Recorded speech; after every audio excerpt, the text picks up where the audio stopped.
Hi guys, welcome back to a new episode of Apps Academy. Today in this video, I'm going to show you how you can log into your Aramex account. Keep watching the video till the end. To log into your Aramex account, firstly go ahead and launch open any web browser of your preference.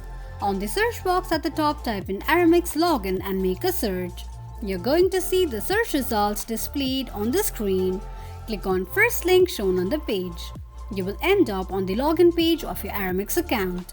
Enter your email address and password associated with your Aramex account and tap on login. Tick mark on the box that says remember password in case if you want your password to be remembered next time you log in.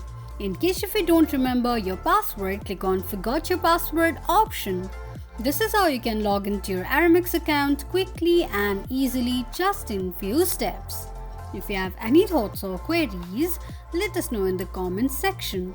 Don't forget to subscribe to our channel. Also press the notification bell icon so that YouTube will notify you whenever we post a new video. I hope this video was helpful to you. Thank you so much for watching.